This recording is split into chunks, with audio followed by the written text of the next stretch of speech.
Bismillahirrahmanirrahim. Assalamualaikum warahmatullahi wabarakatuh. Yang saya hormati guru saya, dosen saya, Al-Ustadz Dr. Bahrul Ulum, MA PhD. Dan selanjutnya teman-teman saya yang sedang menonton video ini, saya ucapkan terima kasih banyak. Semoga dapat bermanfaat khususnya untuk diri saya pribadi dan umumnya buat teman-temanku sekalian. Baik, pada pertemuan kemarin dosen kita Ustadz Bahrul Ulum memberi tugas kepada kita semua untuk mereview dari kelompok pertama, yaitu yang menjelaskan tentang Arab Jahiliyah. Arab Jahiliyah sendiri menurut ulama sirah, setidaknya kita mengetahui 3 poin penting daripada Arab Jahiliyah. Poin yang pertama tentunya apa agama mereka, apa kepercayaan mereka, apa yang dianut oleh Arab Jahiliyah sebelum datangnya Islam. Poin yang kedua yaitu adalah bagaimana bangsa Arab Jahiliyah melakukan namanya berketurunan, bergenealogi, bersilsilah, dan bernasab. Dan yang ketiga yaitu yang terakhir, bagaimana kondisi pada Arab Jahiliyah itu. Jadi kondisi dari awal mereka bangun sampai tidurnya lagi, dan apa kebiasaan bangsa Arab Jahiliyah pada masa itu, dan apa kebiasaan baik serta yang buruknya. Baik, saya akan mereview mungkin sedikit daripada penjelasan tadi dan tidak banyak, dan apa yang saya hanya ketahui ini mungkin banyak kurangnya daripada lebihnya. Namanya juga belajar, maklum. Yang pertama, yang tadi menurut ulama sirah, yang poin yang pertama adalah apa agama daripada Arab Jahiliyah. Di sini di dalam buku Ar-Rahiqul Mahtum yang ditulis oleh Syekh Syafi'ur Rahman Al-Mubarakfuri, beliau merupakan salah satu orang India yang mengajar di universitas di Saudi Arabia. Beliau menulis ada 3 agama. Yang pertama itu adalah agama yang dibawa oleh Nabi Ibrahim, yang mana ketika pada pra-Islam atau pada masa Arab Jahiliyah itu sudah mulai yang namanya jauh sekali daripada apa yang diajarkan oleh Nabi Ibrahim.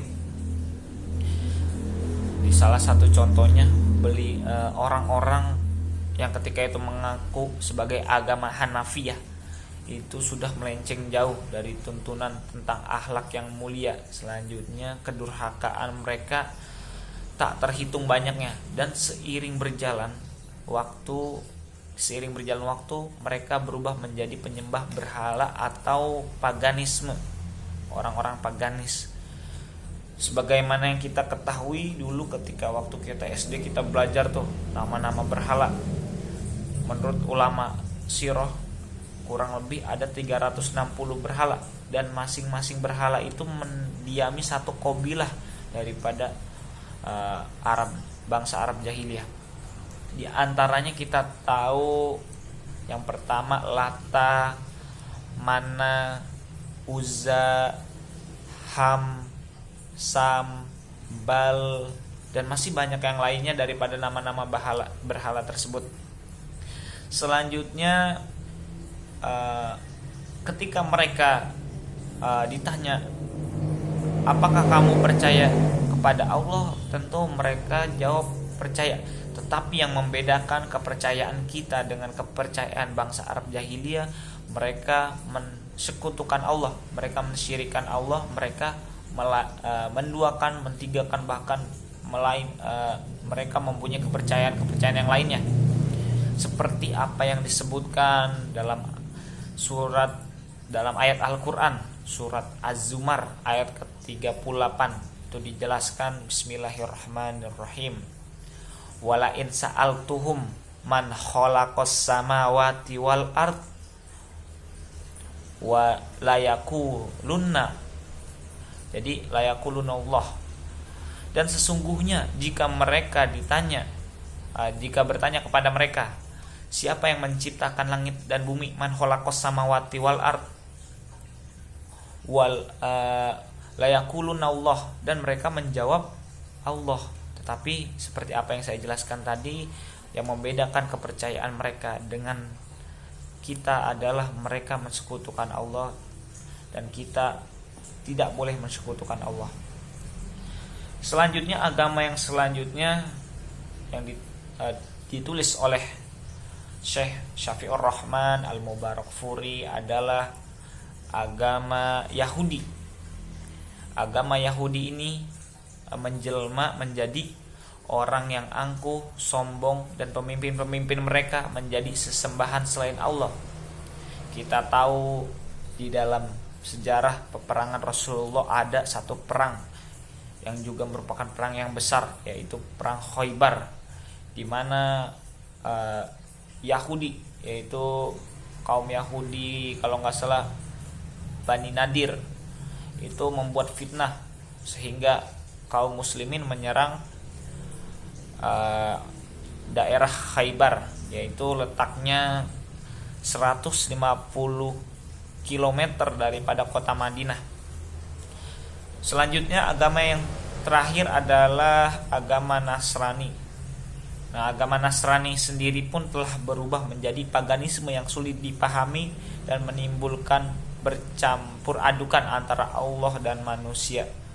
Kalaupun bangsa Arab memeluk namanya agama ini, tidak ada pengaruh yang berarti karena ajaran-ajarannya jauh dari model kehidupan yang dijalani dan tidak mungkin mereka tinggalkan.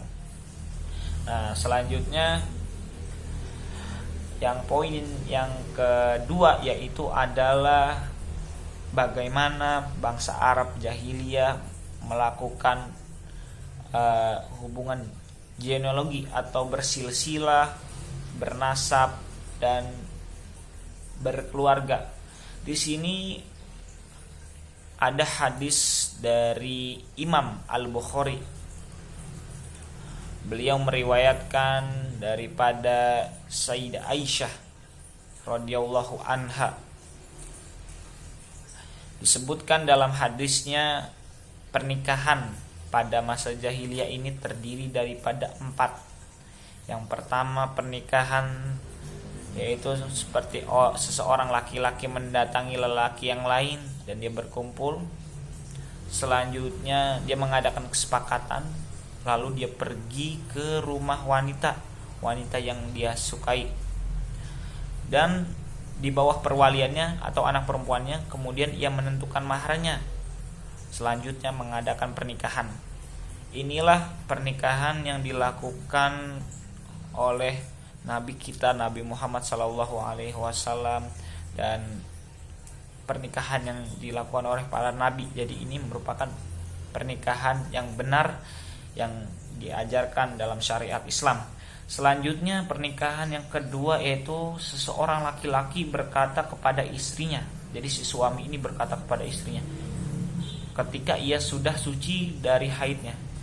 Si suami ini bilang, pergilah kepada si fulan dan bersenggamalah dengannya. Kemudian setelah itu istrinya ia tinggalkan dan tidak ia sentuh selama hingga tampak tanda kehamilan.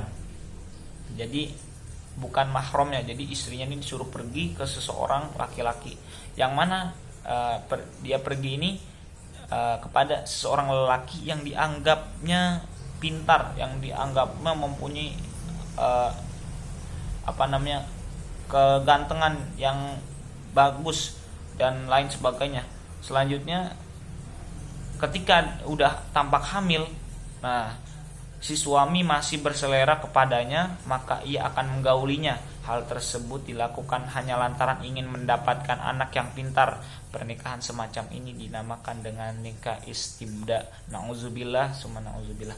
Yang selanjutnya, yang pernikahan yang ketiga adalah sekelompok orang dalam jumlah yang kurang dari 10 berkumpul kemudian mendatangi seseorang wanita dan masing-masing menggaulinya. Jika wanita ini hamil dan melahirkan, kemudian setelah berlalu beberapa malam dari melahirkan, ia mengutus kepada sekelompok orang tadi, maka ketika itu tak seorang pun dari mereka yang dapat mengelak hingga semuanya berkumpul kembali dengannya. Lalu si wanita ini berkata kepada mereka, kalian telah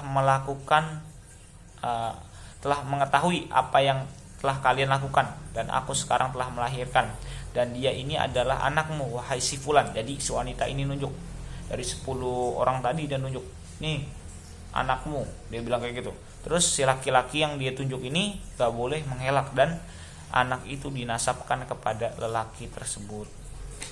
Dan yang keempat, yang terakhir adalah banyak laki-laki mendatangi seseorang wanita, sedangkan si wanita ini tidak menolak sedikit pun siapapun yang mendatanginya. Mereka ini adalah pelacur, ya na'udzubillah. Jadi ketika zaman jahiliyah, pelacur itu di rumahnya ditancapin namanya bendera. Jadi udah ada benderanya tuh, nggak tahu warna apaan, pokoknya ditancapin. Itu jadi banyak orang mendatanginya, khususnya laki-laki mendatanginya untuk namanya melakukan hubungan biologis. Selanjutnya, jika dia hamil dan melahirkan, laki-laki yang pernah mendatanginya, jadi nggak tahu apa laki-lakinya 10 apa lebih daripada 10, pokoknya yang pernah mendatanginya itu berkumpul dan mengundang yang namanya al-qafah. Al-qafah ini adalah ahli lacak nasab. Jadi ditentuin ini miripnya sama siapa nih. Habis itu lantas dipanggil si anak tersebut sebagai anaknya. Hal ini si laki-laki yang ditunjuk ini tidak boleh menyangkal.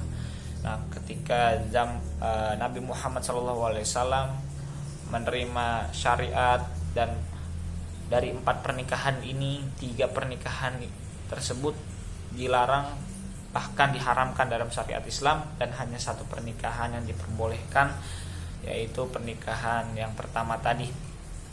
Yang selanjutnya adalah kondisi sosial atau keadaan sehari-harinya. Di dalam kitab Rohiqul Mahtum di sini terdapat kondisi ekonomi bangsa Arab. Kita tahu kondisi ekonomi bangsa Arab pra-Islam yaitu adalah mengadakan perniagaan atau berdagang dari Mekah ke Syam atau dari Mekah kemana, selanjutnya menjual barang, dan di situ dia membeli lagi barang dari Syam untuk dijual lagi di kota Mekah. Selanjutnya kondisi moral daripada mereka mempunyai kelebihan, yaitu kemurahan hati, menempati janji, kebanggaan pada diri sendiri, sifat pantang menerima pelecehan dan kezaliman, tekad yang tidak pernah pudar, lemah lembut, tenang, waspada, gaya hidup lugu dan polos ala badui. Ya, mungkin ini saja yang saya dapat jelaskan. Mungkin kelamaan sampai 13 menit. Lebih kurangnya saya mohon maaf. Apabila ada kesalahan tolong dimaafkan. Wa makamalu illa lillah, tidak ada kesempurnaan kecuali Allah. Wassalamualaikum warahmatullahi wabarakatuh.